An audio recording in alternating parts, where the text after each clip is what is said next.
Welcome to the Cybersecurity Education Series. My name is Michael Mullins. I'm the Military Segment Regional Manager at Industry Expansion Solutions at North Carolina State University. This section of the series addresses cybersecurity incidents. A cybersecurity incident is a violation or imminent threat of violation of computer security policies, acceptable use policies, or standard security practices. Examples of cybersecurity incidents are an attacker commands a botnet to send high volumes of connection requests to a web server, causing it to crash. Users are tricked into opening a quarterly report sent via email that is actually malware. Running the tool has infected their computers and established connections with an external host. Or an attacker obtains sensitive data and threatens that the details will be released publicly if the organization does not pay a designated sum of money. Also, a user provides or exposes sensitive information to others through peer-to-peer file sharing services. It should be understood that contractors or subcontractors are not capable of establishing a perfect defense system against a cybersecurity incident. A cyber incident that is reported by a contractor or subcontractor shall not, by itself, be interpreted as evidence that the contractor or subcontractor has failed to provide adequate security on their covered contractor information systems or has otherwise failed to meet the requirements of the clause within the DFARS covering defense information and cyber incident reporting. Also regarding incident response plans, attacks frequently compromise personal and business data, and it is critical to respond quickly and effectively when security breaches occur. The longer it takes to respond to the breach, the more likely that the perpetrator of the penetration will be able to acquire additional information about your company to include proprietary information that could affect business. One of the benefits of having an incident response capability is that it supports responding to incidents systematically, i.e. following a consistent incident handling methodology so that the appropriate actions are taken.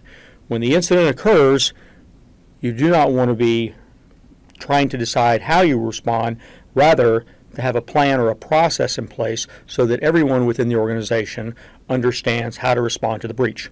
Incident responses help personnel to minimize loss or theft of information and disruption of services caused by incidents.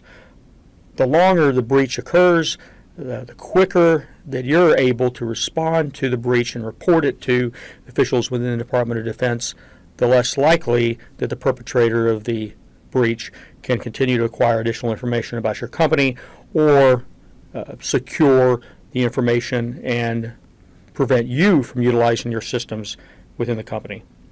Another benefit of an incident response is the ability to use information gained during incident handling to better prepare for handling future incidents and to provide stronger protection for systems and data. When a company's IT system is breached and is reported to the Department of Defense, and then they do their investigation of the incident, then it benefits all other defense contractors by the lessons learned that the Department of Defense can share with their supply chain members. Elements of an incident response plan. Organizations, companies should have a formal, focused, and coordinated approach to responding to incidents, including an incident response plan that provides the roadmap for implementing the response capability.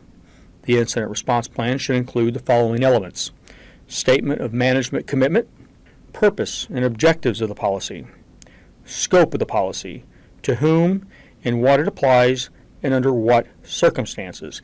This is critical that individuals and units within an organization clearly understand their assigned role and responsibilities as a part of the incident response plan. Definition of computer security incidents and related terms. Many individuals within your organization may not have a comprehensive or even good understanding of IT systems. It's incumbent to have a glossary and to write your incident response plan in the language that everyone within your organization can understand how to respond. Include organizational structure. Definition of roles, responsibilities, levels of authority should include the authority of the incident response team to confiscate or disconnect equipment and to monitor suspicious activity, the requirements for reporting certain types of incidents, the requirements and guidelines for external communications and information sharing. Include prioritization or severity ratings of incidents, performance measures, and reporting and contact forms. Incident response. Considerations before and during your 72-hour reporting window. The 72-hour reporting window is a requirement by DoD. The nuts and bolts of reporting. Obtain a Department of Defense approved medium assurance certificate. Take time now to obtain the certificate. Do not wait until you experience a cyber incident. If you go to the provided website, you can apply for the certificate now. Report through the DoD Cyber Incident Reporting and Cyber Threat Information Sharing Portal, or more commonly called DIBNet, at dibnet.dod.mil. And keep in mind for subcontractors that you do not report a cyber incident to the prime vendor. Report directly to the Department of Defense. Incident response. Some post-reporting considerations that companies need to think about now. Protect proprietary information. Defined as information identifying the contractor, trade secrets, it's commercially sensitive information. When you report an incident to the DoD, they will try to reduce the proprietary information when it shares cyber incident information with affected entities, forensic analysts, law enforcement, counterintelligence agencies, and the defense industrial base participants. Remember, make it easy for DoD to identify and withhold attributional or proprietary information. Mark your information clearly within your system. Cyber Incident Reporting Assessment. When reporting a cyber incident, contractors and subcontractors submit to the Department of Defense a cyber incident report.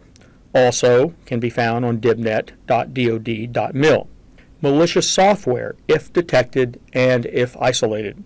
Media or access to covered contractor information systems, and equipment when requested by the requiring activity or contracting officer.